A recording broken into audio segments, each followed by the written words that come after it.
అంటే జనరల్గా pre release ఈవెంట్లో మాట్లాడి ఈ విజయం అందరూ సెలబ్రేట్ చేసుకునే విజయం. ఎందుకంటే ఒక విజనరీని ప్రిజనరీ చేయాలంటే ఎలా ఉంటుందో రిజల్ట్ ఇలా కనిపించింది. చంద్రబాబు నాయుడు గారిని ఏ రోజైతే ఆయన్ని జైలు పాలు చేయాలని చూశారో అప్పుడు రిజల్ట్ ఇలాగే ఉండదు.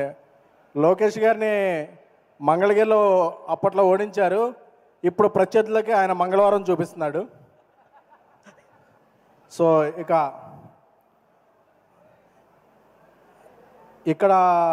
ఒక ప్రాంతీయ పార్టీని అక్కడ జాతీయ పార్టీని కలిపి మా జనసేనాని పడ్డ కష్టం ఎంతో అందరికీ తెలుసు.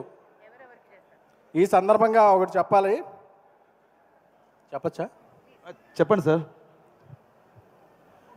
అన్నయ్య పెట్టాడు దండం, తమ్ముడు పెట్టాడు పెండం.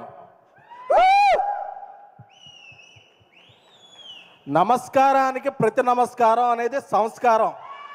ఆ సంస్కారం చేతకాని వాళ్ళకే ప్రజలు ఇస్తారు ఇలాంటి తిరస్కారం.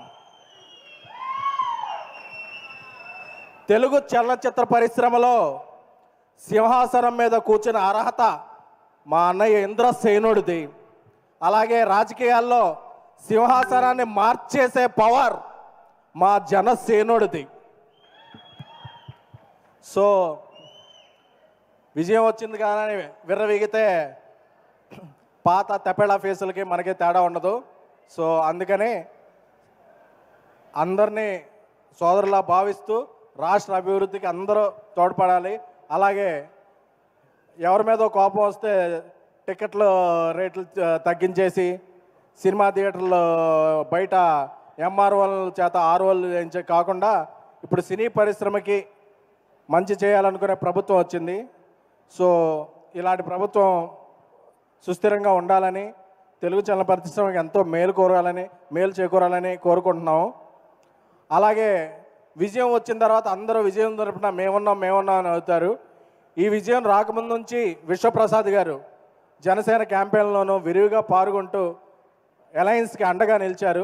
సో ఆయనకి కూడా శుభాకాంక్షలు. సార్, మీరు ముందే విజయాన్ని ఊహించారు, అలాగే ముందే అండగా నిలబడ్డారు. సో మీలాంటి వ్యక్తులు అటు జనసేనకి, అలాగే అలయన్స్కి, అలాగే తెలుగు చిత్రసీమకి మీరు చేసే ఫ్యాక్టరీ లాంటి సినిమాలు ఎంతో అవసరం. సో ఈ విజయాన్ని అందరం సెలబ్రేట్ చేసుకుందాం. బట్ గర్వాన్ని నెత్తికెక్కించుకోవద్దు.